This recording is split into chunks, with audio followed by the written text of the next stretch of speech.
Vamos a hablar en este día, ¿seguidores de quién? ¿Seguidores de quién? Es una pregunta. ¿Seguidores de quién? Las personas decimos seguir a Cristo, obedecer a Jesús, servirle al Señor, pero el cristianismo es seguir a Cristo. En esencia eso es el cristianismo, seguir a Jesús. Pero la pregunta del millón será, ¿realmente lo estamos siguiendo? Es una muy buena pregunta. ¿Realmente lo estamos siguiendo?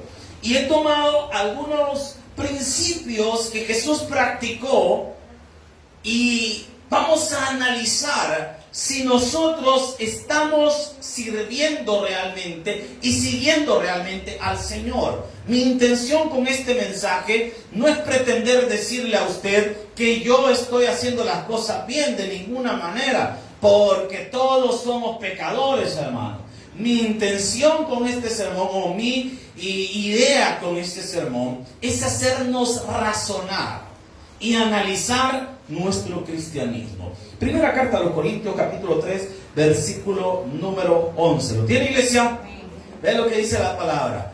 Porque nadie puede poner otro fundamento que el que está puesto, el cual es Jesucristo. Buen Dios y Padre que estás en los cielos, habla nuestra vida, nuestro corazón, permítenos aprender de tu palabra. Sé tú el maestro en esta mañana. Gracias, Señor, por la vida de mis hermanos y hermanas que están en tu iglesia. Señor, los que se dieron cita tan temprano en la mañana para aprender de tu palabra.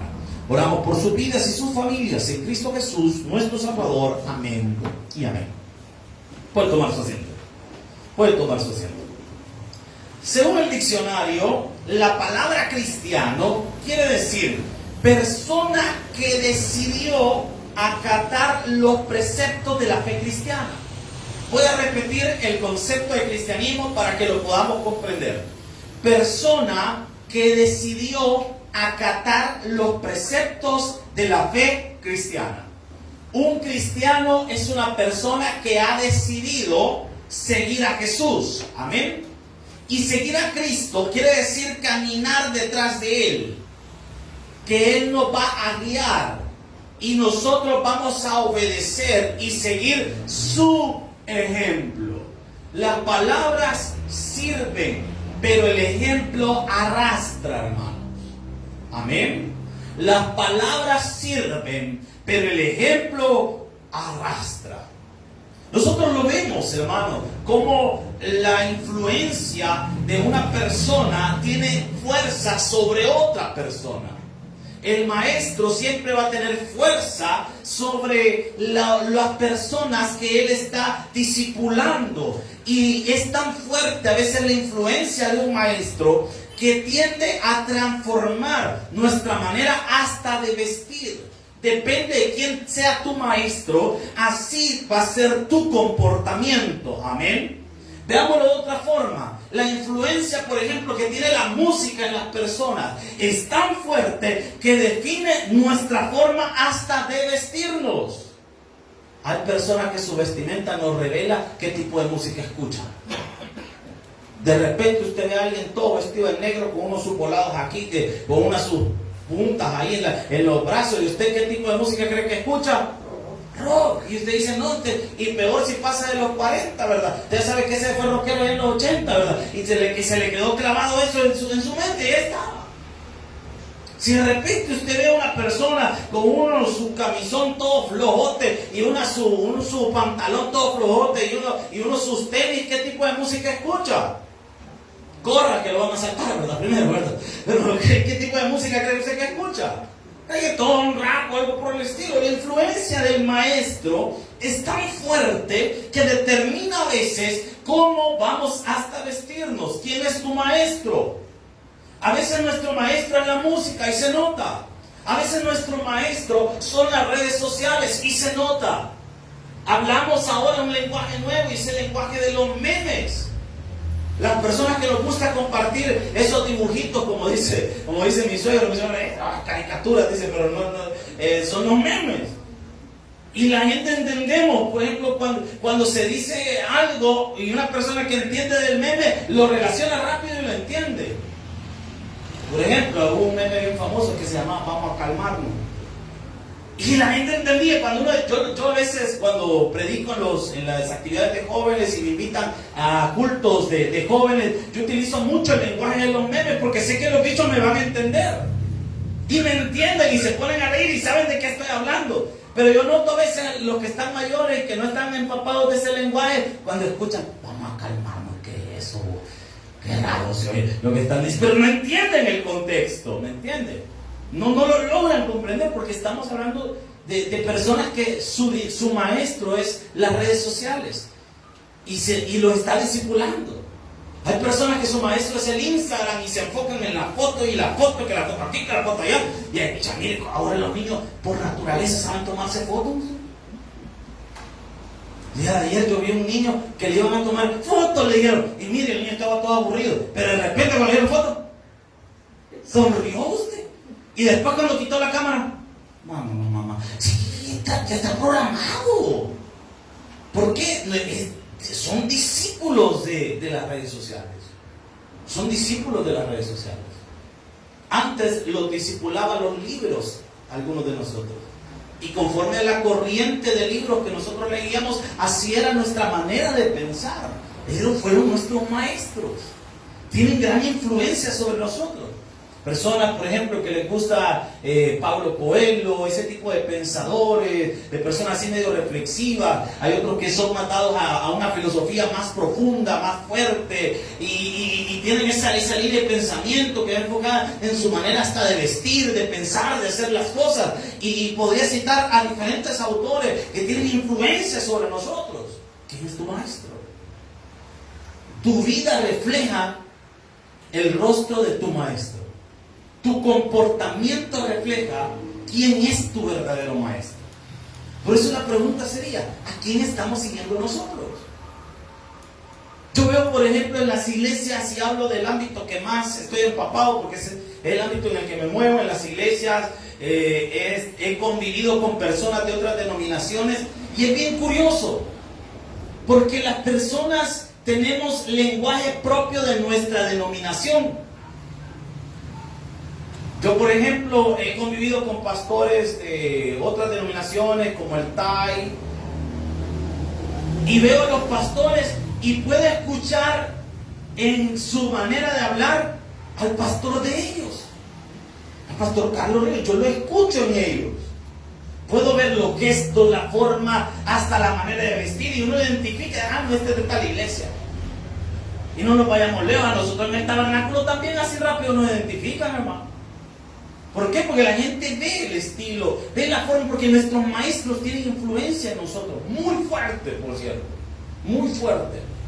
Hay un libro que solo se lo dejo así porque es una lectura un poco fuertecita, pero si a alguien le gusta leer y quiere empaparse de ese tipo de cosas, hay un libro que se llama Transferencia de Espíritus, que habla de esto, de la influencia de las personas sobre otros. Bien interesante ese libro. Ahora, a lo que quiero abordar este día, si Jesús es mi maestro, yo soy un cristiano, debería comportarme como Jesús, siguiendo esta regla del pensamiento que acabo de abordar de manera de introducción. Si Jesús es mi maestro, yo debería hablar como Jesús, hacer las cosas como Jesús las haría. ¿Sí o no, iglesia? Entonces, ¿cómo hacía las cosas Jesús? Pablo, en la primera carta a los Corintios, capítulo 3, abordando el tema de que vamos a ver nosotros en la tarde del tribunal de Cristo, plantea la siguiente idea para la iglesia. Dice, porque nadie puede poner otro fundamento. Deténgase ahí. La base de la iglesia no es el logo de la organización de la iglesia. La base de la iglesia no es el predicador de la iglesia. La base de la iglesia, el fundamento de la iglesia, es la persona de Jesucristo. Amén. Es la persona de Jesucristo. Y por eso dice Pablo, porque nadie puede poner otro fundamento. No, nosotros nos fundamentamos en la enseñanza de X persona o de Y persona. Nosotros nos fundamentamos en la enseñanza de Cristo. Amén. Hay unos horarios que el Señor le dé fuego al carro que está ahí. Entonces miren, porque nos vienen a parquear siempre el carro ahí, y créanme, yo oro que los rayos no les pasa ahí. Entonces miren, a lo que voy a decir. Perdón que me sale la humanidad a veces, ¿no? Porque nadie puede poner otro fundamento que el que está puesto, el cual es, ¿qué dice la Biblia? Jesucristo. El fundamento de Jesús. O sea que nosotros debemos comportarnos como Jesús se comportaba. Y la pregunta mía, ¿y cómo Jesús se comportaba? He tomado algunos ejemplos, son algunos, porque la Biblia está plagada de los ejemplos de la vida de nuestro Señor Jesucristo. Está llena totalmente la Biblia de ejemplos de comportamiento, de fe y de cosas que Jesús hizo. De hecho, Juan dice en el capítulo último de su evangelio, habla y dice que si se escribieran todas las cosas que Jesús hizo, no habría lugar para todos los libros que se escribieran acerca de él. Pero hay unos detalles interesantes. El número 1, Jesús se congregaba. Lucas capítulo 4 versículo 16. Lucas capítulo 4 versículo número 16. Eso es bien interesante. Jesús se congregaba. Congregarse para Jesús no era una opción, era su hábito constante. Y dice la palabra del Señor, versículo número 16, 4:16. ¿Lo tienen? Va, acompáñenme. Dice la palabra: vino a Nazaret, donde se había criado. Es decir, Nazaret era el lugar donde había crecido, no donde había nacido. Es el lugar donde se había creado. Nosotros tenemos el lugar en el que nacimos y el lugar en que los hemos creado. ¿Alguien de aquí creció en un lugar diferente al que nació? Sí, yo creo que la mayoría.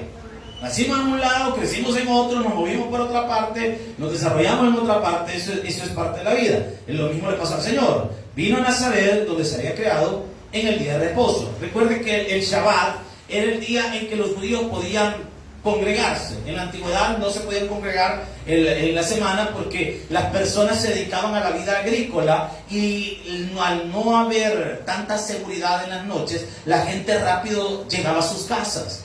Era común que a las 4 de la tarde todas las personas ya estuvieran en su casa dispuestos a dormir, porque antes no había entretenimiento nocturno, la gente no se desvelaba y por eso vivían más. Amén, hermano. Ahora, como tenemos Netflix y tenemos un montón de volados, nos desvelamos, ahí estamos a la medianoche compartiendo memes, más dormido que despierto, adormitado el hermano, compartiendo cosas en redes sociales. Pero esa es nuestra cultura. En la antigüedad era diferente. Por eso el Señor designó un día para que las personas pudieran congregarse, ya que no podían hacerlo durante la semana, que lo hicieran en un solo día, todo el día. O sea, era todo un día de iglesia, una equivalencia a un domingo para nosotros. Y dice: entró en la sinagoga. Cuando el templo de Jerusalén fue destruido por los de Babilonia, la primera vez que el templo fue destruido, el templo de Salomón fue destruido. Cuando llegaron a Babilonia, los judíos desarrollaron algo que existe hasta la fecha y se llaman las sinagogas. Una sinagoga no es una iglesia. Una sinagoga es un lugar donde la gente se reúne simplemente para poder estudiar la Torá, pero no es un templo, no lo consideran un templo, porque para Israel solo existe un templo, el templo de Jerusalén. Cuando el templo no existe, entonces se reúnen en algo llamado sinagoga. Todas las sinagogas, su altar está viendo hacia Jerusalén.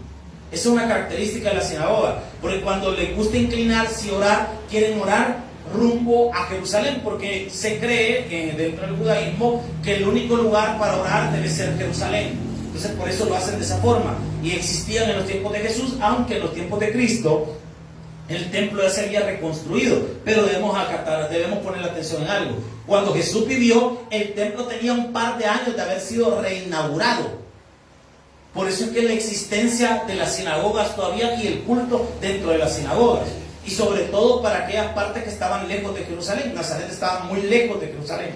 Y dice: en el día de reposo entró en la sinagoga, conforme a que dice, vamos a leer esa parte, que eso es lo que me interesa. Conforme a que dice, o sea, que es una costumbre, un hábito, algo que se hace constante. Dicen algunos autores que para considerar o construir una costumbre se necesitan alrededor de 20 días, 21 días de hacerlo constantemente para que sea parte de su rutina.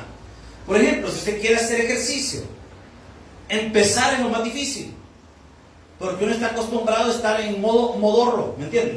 ¿Verdad? En modo tieso, en modo estacionario. Pero cuando usted comienza y empieza a crear pequeños hábitos, Esos hábitos se van a convertir en costumbres con el tiempo.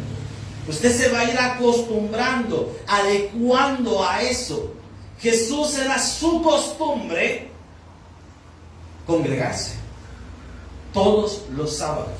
Según los teólogos y los conocedores de la Escritura, afirman de que Jesús no hubo un día de su vida, una semana en la que no estuviera en una sinagoga aprendiendo o enseñando la palabra.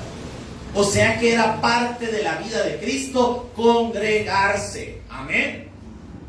Y nosotros, hermano, ¿seguimos el ejemplo de Jesús? Yo entiendo que a veces por trabajo o diferentes factores nos cueste quizás ser constantes en la semana. Pero un domingo, hermano, procure un domingo estar siempre en la casa de Dios.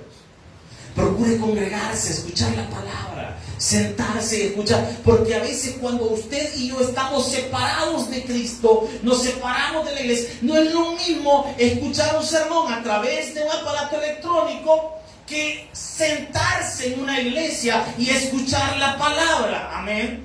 Porque cuando uno está en la casa, se recuerda cuando estábamos en el periodo de la cuarentena y uno quería congregarse, de repente pasaba un vendedor, ¿verdad? Y usted estaba viendo el sermón y de repente su mamá, salí, quiero papas. Y usted queriendo poner atención al sermón, pero espérate, mamá, no, que mira que abrir el de las papas y no nos toca salir en hasta dentro de 2 días, ¿verdad? Entonces, peor cuando le puse eso del DUI, ¿verdad? Que teníamos que salirse un número, lo que nos tocó, lo que terminamos en 8, ¿verdad? No, hombre, eso éramos la clase de la tarde, ¿verdad? Entonces, mire, tremendo. Y no se podía no poner atención. O usted queriendo oír el sermón y el chuchito. Ahí está, chuchito está allá. Mire, en las transmisiones uno vio tantas cosas, hermano. Pastores sin camisa, un pastor predicando y un gallo le para en la cabeza. Pues sí, o los niños jalando las mantas, el pastor predicando y hermano, Cristo nos ama y a niña. Ahí pasaba. O como en un video que se transmite en internet, que aparece una familia orando, ¿verdad? Con el pastor viendo la oración y toda la familia ahí, y agarran de las manos y comienzan a orar, y la niña abre los ojos y ve el teléfono y empieza hablando, le desconectaba, pues. Y mire, y esas cosas que pasaron, usted no me va a dejar mentir que no es lo mismo que estar en la iglesia. Está bien escuchar un sermón en la casa, yo se lo recomiendo mucho. Escuche sus sermones, escuche palabras en su casa, ponga alabanza y todo, escuche la radio, qué bueno, vea Taber TV y todo un montón de volado, excelente, hermano. Pero eso no puede sustituir que usted se congregue. No, si yo escucho la radio en la casa, todos lo hacemos, hermano. Todos escuchamos predicaciones. Yo en lo personal me gusta estar escuchando predicaciones en el carro y estar oyendo mensajes de la Biblia y aprendiendo. A veces cuando hace un gran tráfico y quizás voy solo, pongo la audiobiblia y me pongo a escuchar todo un capítulo de la Biblia, 2 capítulos en todo lo que voy en el camino. Eso es muy bueno, pero eso no puede sustituir congregarnos. No es que yo leo la Biblia en mi casa, amado, yo estudio, tengo mi Biblia de estudio y me pongo a leer la Biblia, pero eso no puede sustituir congregarse. Porque si Jesús, que tenía un gran conocimiento, que tenía una gran vida de oración, nunca dejó de congregarse, ahora imagínense nosotros. Aló, estamos acá, iglesia. Voy avanzando. Jesús nos mostró el amor hacia los enemigos. Y esto es algo que a veces nosotros pasamos por alto, porque nosotros a nuestros amigos los tratamos bien, pero la Biblia nos enseña a través del ejemplo de Cristo que hay que amar a nuestros enemigos. Y eso es lo más complicado del mundo, porque amar a quien nos ama es fácil, pero amar a quien no nos ama, eso es otro nivel. Y vea lo que enseña la palabra. Lucas, siempre Lucas, capítulo 23, versículo 34. Lucas 23, 34. Vea lo que dice la palabra de Dios. Lucas capítulo 23, versículo número 34. ¿Lo tienen? Jesús está en la crucifixión, está muriendo por nuestros pecados, pagando el precio de nuestra rebelión. Y dice el versículo 34. Jesús decía, ojo, no dice Jesús dijo, como haciendo énfasis que lo dijo una vez. Jesús decía, no sabemos cuántas veces lo dijo, pero Lucas es muy detallista en sus palabras. Lucas no pone palabras por casualidad. Probablemente lo dijo en repetidas ocasiones. Y dice la Biblia, y Jesús decía, Padre, perdónalos porque no saben lo que hacen. Y repartieron entre sí sus vestidos y echando suerte. Se lo traduzco. Mientras Cristo estaba muriendo en la cruz del Calvario, los soldados romanos estaban chiviando quién se iba a llevar la ropa. Él está clavado en la cruz y la gente se está burlando de él. Él está muriendo por esa gente que se está burlando de él. Y la gente paseaba, y dice la Biblia, que meneaban la cabeza y decían, y no es este el nazareno que sacaba demonios, que resucitaba personas, bajaste de la cruz, pues. Y la gente se burlaba de él. Y la gente se burlaba de él y decían cosas de él y lo vituperaban. Y Jesús, en lugar de mostrar enojo hacia ellos, mostró amor. Dijo, perdónalos, no saben lo que están haciendo. Si hubiéramos sido nosotros los que estuviéramos en la cruz y la gente empezara a decirnos esas cosas, bajate de la cruz, pegate que ahorita me voy a bajar, capaz nosotros no. Yo le aseguro que hubiéramos sido nosotros y que hubiéramos clavado y de repente nos estuvieran diciendo cosas así, muéranse Dios, espérame Señor, quítame por acá, ahorita me voy para arriba mejor. Pero el Señor nos mostró con su ejemplo que al enemigo la mejor forma de vencerlo es amándolo. El mal no se vence con el mal solo produce mal. Pero cuando nosotros hacemos cosas buenas por gente, nosotros estamos venciendo el mal. Cada vez que hacemos algo bueno, estamos venciendo el mal. Amén, iglesia. Siguiente ejemplo. Jesús ama a su esposa. Recuerde que la esposa de Cristo es la iglesia. Amén. Efesios capítulo 5, versículo 24. Efesios 5, 24. Gálatas, Efesios capítulo 5, versículo número 24. Efesios 5, 24. ¿Lo tiene? Vea lo que dice la palabra del Señor. Así que como la iglesia está sujeta a Cristo, porque la iglesia está sujeta al Señor, recuerden, nosotros somos fieles a nuestro Maestro. ¿Y quién es nuestro Maestro? Jesús. A mí me gusta ese eslogan de Master Seminaries. Me gusta, fieles al Maestro. Me gusta, porque eso es lo que todos nosotros deberíamos de aspirar. Ser fieles al Maestro, a nuestro Señor. Y dice la palabra, así que como la iglesia está sujeta a Cristo, así también las casadas lo estén. ¿Qué dice? Hermanas casadas, ¿estáis sujetas vosotros a vuestro esposo? ¿O usted tiene de la jeta a su esposo?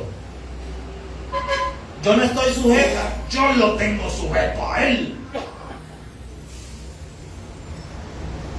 Ya le dije que vamos a hacer un culto de maridos oprimidos, hermano. Un día vamos a dar un culto ahí de liberación y todo un montón de volados. Y ve lo que dice este para nosotros los hombres, pero también, ya le vamos a dar su tajada a las hermanas. 25. Maridos, amad, ¿qué dice? A vuestras mujeres, no porque tengamos varias, ¿verdad? No se vaya a alegrar, a vuestras mujeres, o sea que puede tener 2 o 3. Si antes mantiene una, imagina 3, ¿verdad? Entonces vea lo que dice la palabra, y ni la mantiene porque otra gente la mantiene en usted. Entonces mire lo que dice la Biblia. Así como Cristo amó a la iglesia, y que dice la Biblia, y se entregó así mismo por ella. Parte del trabajo que el Señor nos ha mostrado para tener un matrimonio exitoso es la entrega que debe haber mutuamente. ¿Usted se entrega por su pareja? ¿Se entrega usted por su hogar? Hermanos, hombres que estamos en la iglesia, ¿oramos nosotros por nuestra esposa? ¿Se entrega usted en oración para su matrimonio? Porque todos dicen, mi esposa está crazy, señora, es que bien celosa, bien crazy. La big crazy le decían cuando estaba afuera, en el mundo. Mire, en lugar de estar criticando a su esposa, ¿por qué no ora por ella? Señor, amansa a esta mujer porque mira este chamuco que anda adentro. Señor, calmala, Señor, calmala. Pero usted no ora. Hay hombres que han dejado su casa destruirse porque se les olvidó que el que mantiene unido el hogar es Cristo. Y tenemos una crisis de hombría en las iglesias porque los hombres no queremos hacer nuestra parte. ¿Y cuál es nuestra parte? Amar a nuestra esposa, entregarnos por ella como Cristo se entregó por su iglesia. Amadas hermanas que están en la iglesia, ¿cuántas dicen amén? Usted intercede por su esposo. Pelea usted en oración por los cambios de su esposo. Porque yo he escuchado a muchas personas quejarse de sus parejas. No aquí, no asuste. Pero he escuchado a mucha gente hacer comentarios a veces de sus parejas. Que nada, que mi esposa, gran aguado, que no sé qué, mejor me hubiera casado con el otro, mira ahora tiene pisto y este gran acabado, que por gusto, mire que por andarme creyendo que de amor íbamos a vivir, mira y hambre paso aguantando porque este hombre no gana nada, no hace nada, no gusta nada. ¿Por qué en lugar de estarle tirando veneno a su esposo, por qué no ora por él? Señor, avívalo, Padre, el fuego de Dios que está en el corazón de él. ¿Verdad? El Señor, avívalo. Amén. Despiértalo, Señor.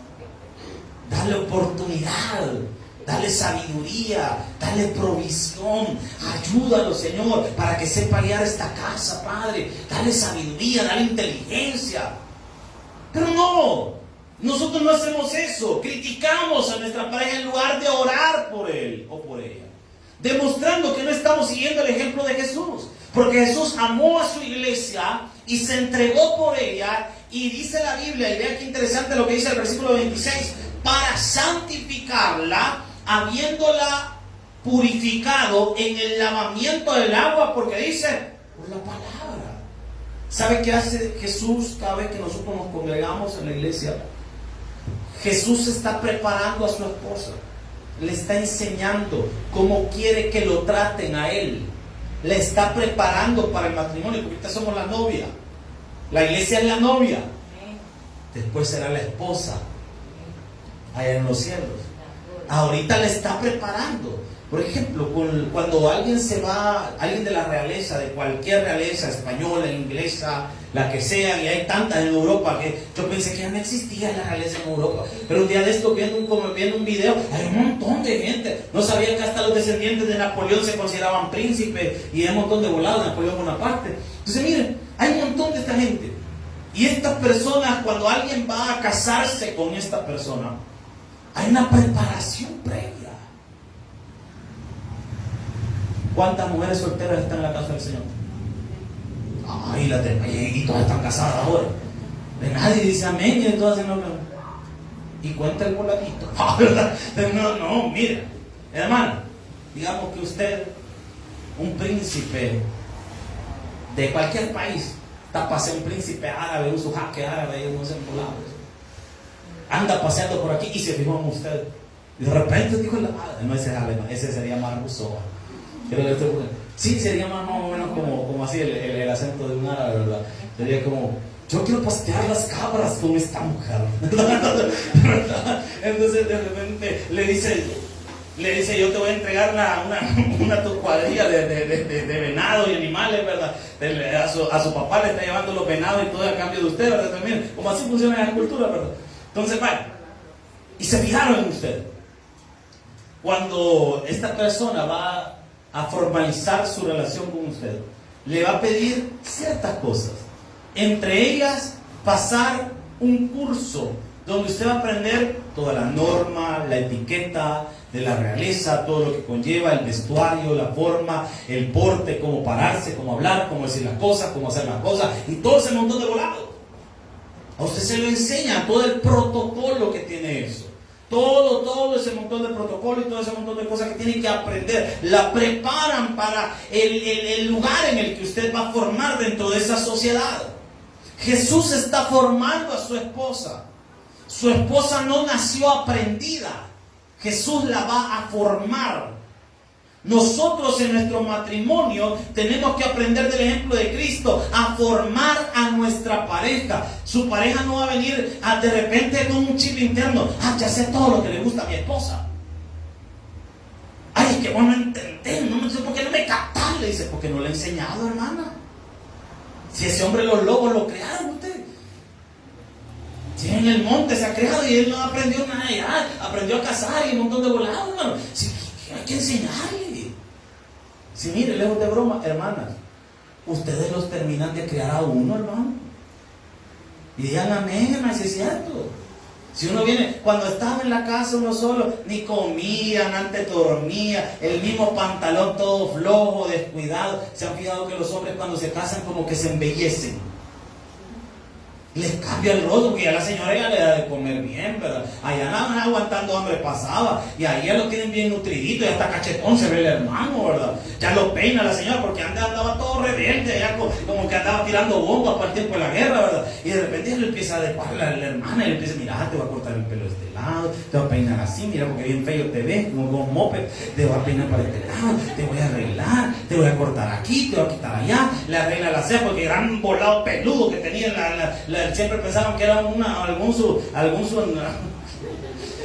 gusano, un volado todo peludo. De bien le dice, mira, te voy a quitar, tráeme el cuerpo, hijo, porque este volado, este matorral está peludo, ¿verdad? De bien, y le empieza a arreglar ahí, le empieza a adecuar y todo, le corta las uñas, porque qué mala maña de algunos de dejarse unas uñas peludas aquí, unas uñas todas largas, ¿verdad? ¿Saber para qué? Para rascarse la cabeza o la espalda. Entonces, mire, y le corta las uñas, mira, papito, así se cortan las uñas, mira, y lo empieza a arreglar, lo prepara.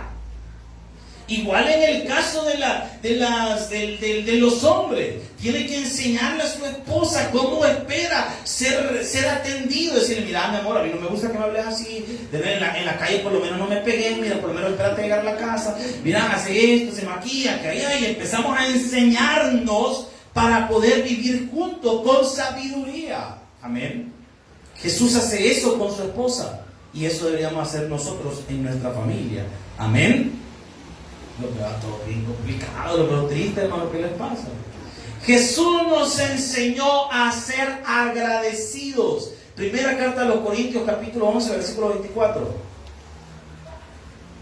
Primera carta a los Corintios, capítulo 11, versículo número 24.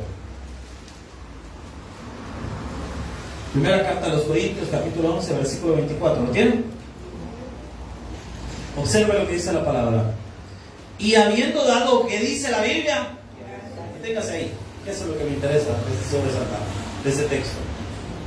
Jesús está, el apóstol Pablo nos está contando lo que Jesús hizo en la última cena o la Santa Cena, como lo conocemos nosotros, la acción de gracia, la Eucharistia en griego. Jesús dice que cuando tomó el pan y lo partió, que era, los judíos ven con mucho, como muy sagrado el pan. Para ellos el pan es una cuestión muy sagrada, porque es algo que Dios les ha dado, dice. Es un alimento que Dios les ha dado. En Israel es prohibidísimo botar comida, no se puede. Porque para ellos la comida es algo tan bueno, porque viene de la mano de Dios. Nosotros no quiere. Y deja tirado un montón de comida. Y él dice, pase adelante, pase. Y dejan tirado la comida, dejan tirado un montón de volados. Pero hermano, cuando usted valora lo que... Yo tengo ese problema, hermano. Yo no puedo botar comida. A mí eso pero de verdad, yo cuando de repente yo me como hasta lo que no se come mi esposa, de repente estoy viendo que no ha dejado bien chuponeado los huesos, y yo digo, no, también pagamos por él, señor, no es de gratis, hombre. Ese es su reino. Mejor afuera que adentro, mejor adentro que afuera, digo yo, ¿verdad? Entonces, mire, el hebreo, cuando toman el pan, imagínense que son tan clavados con esto que ni siquiera le meten cuchillo al pan. Lo consideran una ofensa partir el pan con un cuchillo. Lo hacen con las manos. Jesús, cuando dice que partió el pan o tomó pan, es que lo está partiendo con sus manos. Y cuando está partiendo el pan, Jesús da gracias por el pan que hay ese día en la mesa. El Señor nos enseña que hay que ser agradecidos por lo que hoy tenemos. A veces nosotros menospreciamos lo que tenemos por lo que deseamos. como no tenemos lo que deseamos, menospreciamos lo que hoy tenemos. No, si nosotros quisiéramos un templo grande, bien chivo, pero la casita en la que estamos, que mi parqueo hay a veces aquí. Y a veces el hermano Víctor bien distraído viendo al piso y uno ahí maniobrando para parquearse, ¿verdad? Y la gente se queja. Pero yo he aprendido algo de esta vida. Usted tiene que ser agradecido con su hoy para que el Señor le dé algo mañana. Bendiga su hoy. Jacob, cuando venía huyendo de su hermano Esaú, dice la Biblia que él estaba tan mal porque cuando salió de su casa, porque su hermano lo andaba persiguiendo para matarlo, no tenía nada, no llevaba nada consigo. Tal era la pobreza de ese momento de Jacob, que dice la Biblia que tuvo sueño y no tenía dónde recostar su cabeza, sino que tomó una piedra y la puso como almohada y se durmió en la piedra. Y dice la Biblia que mientras dormía, él tuvo un sueño donde veía una escalera y ángeles que subían y bajaban del cielo. Cuando Jacob se levanta, toma su aceite, porque todos los judíos siempre andaban un aceite, por si le atravesaba alguna tortita o algo, andaban un su aceite y lo puso sobre la tierra y bendijo la piedra en la que había puesto la cabeza. Y comenzó a darle gracias a Dios. Y comenzó a decirle al Señor: Señor, si llego con bien a donde voy y regreso con bien y regreso con bendición, tú vas a ser mi Dios. Mire qué tremendo. ¿Sabe qué nos está demostrando Jacob? Bendigo mi realidad. ¿Cuál es mi realidad? Que hoy solo tengo esta piedra donde recostar la cabeza. Yo le doy gracias a Dios por esta piedra que tuve para recostar la cabeza. Pero el día de mañana voy a tener una almohada, aunque hoy solo tengo una piedra. El que no aprende a ser agradecido en el desierto nunca va a ser agradecido cuando tenga mucho. Y nunca va a tener mucho, porque no aprendió a ser agradecido en el desierto. Dios quería que Israel aprendiera a depender de Él en el desierto y a ser agradecidos por todo lo que Él le daba. Pero la gente, por estarse quejando de no estar en su tierra prometida, de no llegar todavía, perdieron la bendición que Dios les tenía. Aprenda a ser agradecido en el desierto, amado. Dile gracias a Dios. Si ahorita solo podemos tener un parcito de zapatos y es lo único para lo que nos alcanza, dele gracias a Dius. Dile: Señor, gracias por estos tenis que ni se nota, de la Puma de Nike, aparece toda doblada, ¿verdad? Y se aparece, no llaman Nike, sino que Quique, ¿verdad? Entonces, mire, usted le gracias a Dios, usted dígale: Señor, gracias, porque estos son los tenis que me ha regalado hoy. Mañana sé que voy a tener más, pero esto es lo que tú me has dado hoy y te lo agradezco. Quizás hoy no podemos irnos a la Vagamundo o a otra parte a comprarnos la ropa que quisiéramos. Nos tocó del revuelva. De marca andamos todos, gracias al revuelva, miren. Entonces de repente tengo un montón de con marca y todo, ¡ay, qué chihuela, hermano! No, hombre, el revuelva, hermano. ¿Verdad? Entonces mire, y ahorita nos toca, esa es nuestra realidad. Esa es la de hoy. Mañana puede ser diferente. Hoy puede ser que en nuestra casa tenga mucha gotera y no la podamos arreglar, tiene un montón de problemas, no está cayendo algo, las cosas no están funcionando, pero denle gracias a Dios y te diga: Señor, gracias por este techo que tengo hoy, pero yo sé que mañana voy a tener un techo diferente. Te doy gracias por el que me das hoy. Denle gracias por el hoy. Y el mañana Dios se va a encargar. Siguiente ejemplo. Jesús nos enseñó a ayunar. Mateo capítulo 4, versículo 1. Mateo 4:1. ¿Estamos aprendiendo, iglesia? Y esa tristeza, hermano. Mateo 4:1. ¿Estamos aprendiendo? Sí, a veces. Vamos pasando. Mateo 4:1, vea lo que dice la palabra. ¿Lo tiene? Entonces Jesús fue llevado por el Espíritu. ¿A dónde dice la Biblia? Al desierto. Y no se le olvide, en el desierto somos tentados por el diablo. Si estamos pasando una necesidad, va a aparecer el tentador. ¿Y de qué forma aparece el tentador? Nos pone a pelear, nos pone a discutir, nos pone a quejarnos. El tentador nos seduce para quejarnos. El tentador nos seduce para blasfemar el nombre de Dios y decir: de balde estoy en la iglesia, mira todo lo que me está pasando, por gusto congregarse, por gusto diezmar, mira si no me produce nada, las cosas no me están saliendo bien, más enfermo estoy. En el desierto, en la necesidad, va a aparecer el tentador. Nunca se le olvide esto, hermano. Nunca se le olvide eso. En el desierto aparece el tentador. Y dice la Biblia, versículo 2. Y después de haber ayunado, ¿cuántos días? Y 40 noches, ¿qué dice la Biblia? Ni hambre le dio al Señor por estar orando y ayunando. Y nosotros, hermanos, medio ayuno, ya a las 9 ya estamos. Ay, cómo me arde. Es que me duele mucho el estomaguito. Yo creo que necesito una de mis 3 pupusas o 4, o el primero o el muñeco entero. Es que no me puedo desmayar, me puedo desvanecer. Dice, no, hermano, no me molesta. ¿Y está con eso? Y Jesús ayunó 40 días seguidos. Y no solo eso, en el desierto fue tentado, a pesar de estar en ayuno. El hecho de que estemos en 21 días de oración, créame, nos vamos a ver tentados a abandonar el ayuno, nos vamos a ver tentados en muchas cosas, porque ayunar también es parte de nuestra vida espiritual. Y el enemigo quiere estorbar el ayuno y oración, porque hay poder de Dios en el ayuno y oración. El enemigo quiere estorbar el ayuno. Cuando usted decide: hoy voy a ayunar, peor se han portado sus hijos. Y ese día que usted dijo: voy a tener paz porque he empezado mi ayuno y oración, aleluya, amén. Y de repente usted escucha al bicho pellizcar a la otra: ¡ay, déjame, no! Y empieza a pellizcar. Si usted sale de su cuarto de oración: ¿qué le está pasando aquí? Y se le salió el chamuco, hermano. ¿Y qué le pone el diablo? Y después llega el diablo, después de verlo a usted, que bien fácil le dio cuenta, ¿verdad? Y facilito lo puso a pelear. Llega el diablo y se le pone en el oído: ya ves que es por gusto el ayuno. Mira, las pupusas te llaman. Mira, la cafetería está abierta y está rico el desayuno. Y usted siente aquel olor. No. O cuando pasa cerca a un su pollo campero, y siente aquel estocón de pollos. Y empieza y el enemigo empieza a hablar.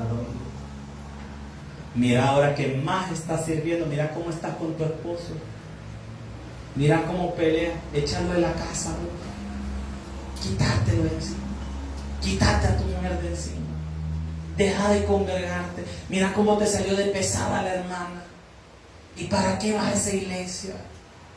Mira, el pastor ni te saludó ni te volvió a ver. Si le vales, ¿para qué te vas a congregar? Y empieza el enemigo, porque el enemigo es astuto. El enemigo no anda hablando todo el día. El enemigo solo está observando y está ya viendo. Cuando ve que es el momento justo, se acerca. Buenas tardes. Mira esto, y empieza a hablar al oído. Y aparece el tentador. Jesús nos enseñó que hay que ayunar, aunque sabemos que el tentador va a aparecer. La iglesia a veces olvida la importancia del ayuno. La gente ayuna solo cuando de repente dice: no, es que tengo una gran aflicción, voy a ayunar. Pero es que no hay que ayunar cuando uno tiene una aflicción. Hay que ayunar como parte de nuestro estilo de vida. Yo he visto personas y he escuchado hasta pastores decirlo: hermano, me está pasando una aflicción, haga ayunos ahorita, métase en ayuno. ¿Por qué? Porque está pasando aflicción. Es que el ayuno no es para la aflicción. El ayuno es parte de nuestro estilo de vida. Jesús lo explicó y dijo él en uno de sus capítulos, dijo el Señor en su palabra: este género no sale sino con ayuno y oración. ¿Qué le estaba diciendo el Señor a sus discípulos? Parte de tu disciplina espiritual debe ser ayunar y orar para estar listo para enfrentarte a todas las huestes espirituales de maldad que están allá afuera. Allá afuera hay huestes espirituales de maldad. la gente que se opone a la predicación del Evangelio está siendo influenciada por Satanás. Mira, aquí pasan cosas a veces, antes del culto, después de los cultos. De repente pasa gente y uno la ve que hacen malas caras, que le hacen cosas, o hacen cosas por molestar, a veces contra la iglesia.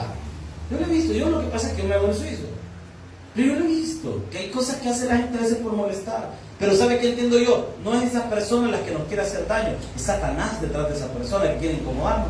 Pero no hay que darle gusto al diablo, hermano. Al diablo hay que verlo de frente y decirle: en el nombre de Jesús te vas. Esa autoridad y potestad demoníaca no tiene potestad sobre nosotros. Y aunque quiera venir ese espíritu de pleito que habita a veces en nuestras casas, ese espíritu de contienda, de celo, de enojo, de ira, hay que verlo a los ojos y decirle: en el nombre de Jesús te vas de esta casa.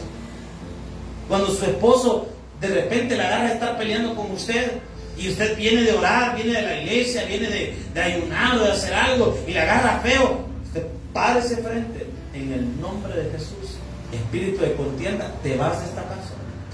Te vas. Usted, en el nombre, con la autoridad del Señor, reprende ese espíritu, porque hay un espíritu demoníaco operando.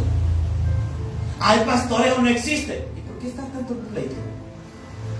¿Quién promueve las contiendas y la ira y el enojo y todo? El diablo.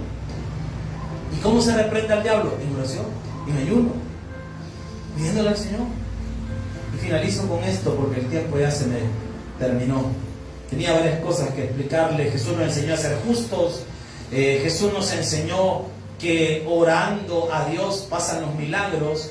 Jesús nos enseñó que en el peor momento de nuestra vida, y aunque no entendamos y no queramos pasar por algo, hay que confiar en Dios sobre todas las cosas.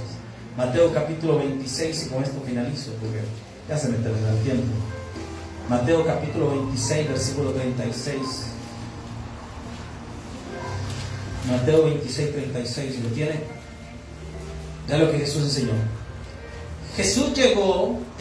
Llegó Jesús, con ellos a un lugar que se llama Getsemaní, eso significa prensa de aceite, y dijo a sus discípulos: sentaos aquí entre tanto que voy allí y oro. 37.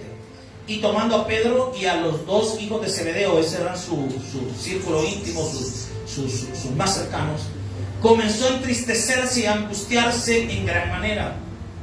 Entonces Jesús le dijo: mi alma está muy triste. ¿Hasta dónde dice la Biblia? Es una depresión. Quedaos aquí y velad conmigo. Yendo un poco adelante, se postró sobre su rostro, orando, diciendo: Padre mío, si es posible, pasa de mí esta copa, pero no sea como yo quiero, sino en el peor momento de su vida, en la peor crisis de su vida, Jesús dobló sus rodillas, y aunque no quería pasar ese momento tan tormentoso de esa crisis, confió en lo que el Señor decía.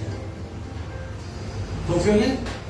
Señor, yo no quiero vivir esto, pero si es necesario que yo lo viva, que se haga tu voluntad, Señor. Hay cosas en nuestra vida que obviamente no queremos pasarlas, pero si el Señor quiere que las pasemos, hay que aprender a decirle al Señor: Señor, que no sea mi voluntad, sino la tuya. Nadie quiere pasar por la escasez. Nadie quiere pasar por la muerte. Nadie quiere pasar por las enfermedades. Nadie quiere pasar por dificultades. Nadie, absolutamente nadie. Si yo pregunto en esta mañana: ¿quiénes quieren enfermarse? Nadie. Porque lógicamente nadie quiere pasar malos momentos. Pero ¿qué dice la Biblia?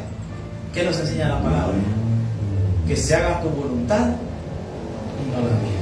Si esto es necesario y viene de tu mano, la gloria y la honra es para ti, Señor Jesús. Un fuerte aplauso al Señor. Dios y Padre que está en el cielo, gracias por tu palabra, gracias por lo que nos has enseñado.